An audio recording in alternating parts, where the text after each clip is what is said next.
السلام عليكم ورحمة الله وبركاته. النهاردة معانا هو اليوم 25 للفراخ البيضة. زي ما انتم شايفين كده الفراخ قدامنا كده، انا مجوعاهم ساعتين وكنستلهم ونضفت لهم اهوت المكان بتاعهم ونزلت لهم مضاد سموم. لازم كل يوم انزل لهم مضاد سموم حوالي 8 ساعات. فانا دلوقتي زي ما انتم شايفين كده الفراخ اهيت قاعدة نضيفة وحلوة وما شاء الله وزنهم حلو اهمت معانا. هنبتدي بقى نعمل لهم الخلطة بتاعت النهاردة، شوفوا كده مع بعض.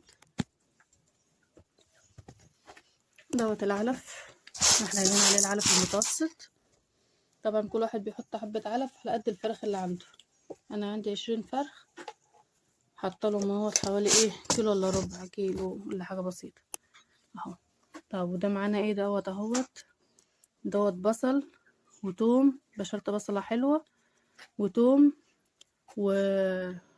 اللهم صل على النبي، وعصرة ليمونة.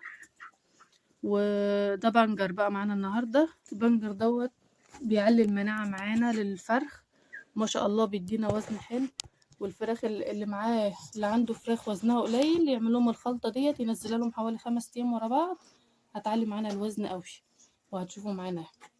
ده هو العلف، وزي ما قلنا البصل والبنجر والثوم والليمون. هنبتدي اهوت معانا كده على طول عشان ما نضيعش وقتكم. بسم الله. ادي معلقه كركم اهيت ممسوحه، مش معلقه مليانه على الاخر. حط كركم زي ما انت عايز، الكركم حلو للفرخ زي ما احنا قايلين. عايزين الفرخ تبقى نضيفه معانا والفرخ حلو، تجوع الفراخ من عمر 10 ايام وانت تجوعهم معاك. سنة شطة اهيت على طرطفة المعلقة، مش مكملة ربع المعلقة. الشطة حلوة بتنشط الفرخة، بس طبعا من كترها ممكن يدمر الفرخ، فاحنا بنحط برضو في حدود. معانا تاني، دي الحلبة المطحونة، هحط معلقة اهي حلبة مطحونة.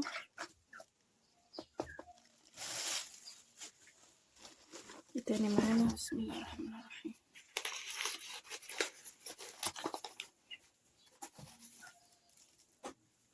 ادي حبة كركديه اهمت برضو، نص معلقة مش مليانة.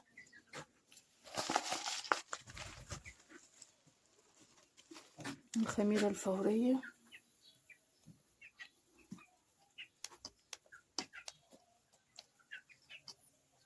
ادي ربع معلقة خميرة فورية.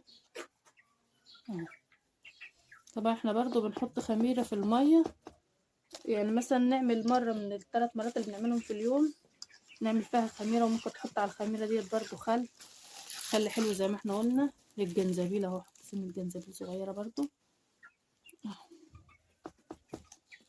الجنزبيل والشطة بيخلوا الدم يجري في جسم الفرخ، وبالتالي الفرخ معانا بيبقى ما شاء الله حتى عرفه تلاقيه احمر، تلاقي عرفه محمر كده وحلو. وعندنا الكمون بالكزبرة الناشفة، ادي نص معلقة برضو.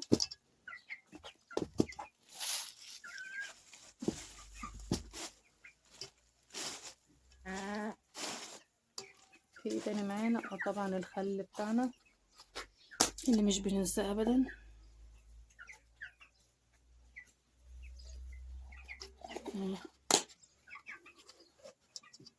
حوالي معلقة ونص من الصغيرة ديت خل.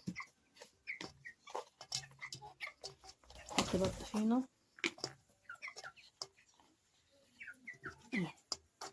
طحينة ربع معلقة طحينة ديت عشان الطحينة بتاعت العلب والاكياس.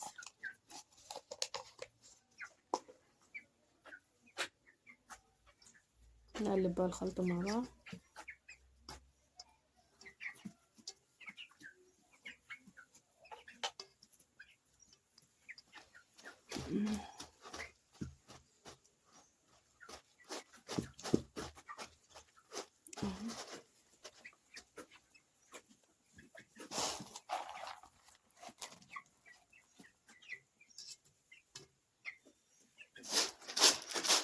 معانا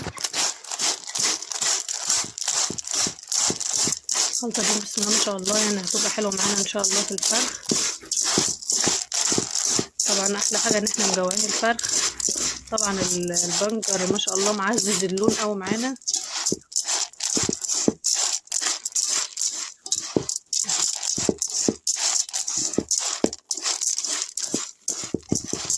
وريحة البصل بالثوم بالليمون ما شاء الله عليها، يعني ريحة مختلفة تماما، ريحة حلوة بصراحة يعني مش وحشة. طبعا في ناس كتير بتقول ايه ريحة البصل والثوم اللي حلوة دي، لا بصراحة لما تتعودوا عليها، لما تحطوا الخليط ده مع بعضه وتتعودوا عليها هتعرفوا فعلا ان هي ريحتها بصراحة حلوة، او اتعودت انا عليها والفراخ برضو اتعودت عليها. هحط لهم بقى الاكل ونرجع لبعض تاني. هاي الفراخ ما شاء الله معانا هم راحوا على الاكل، هم بياكلوا.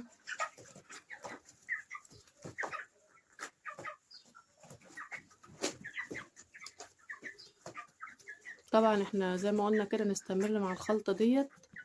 لو اللي عنده وزن ضعيف يستمر على الخلطة دي حوالي 5 ايام ان شاء الله هتعلي معاه الوزن وهتحول الفراخ بطريقة رهيبة يعني.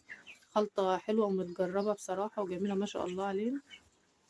والفراخ لسه انا همسك لكم فرخة اوريها لكم.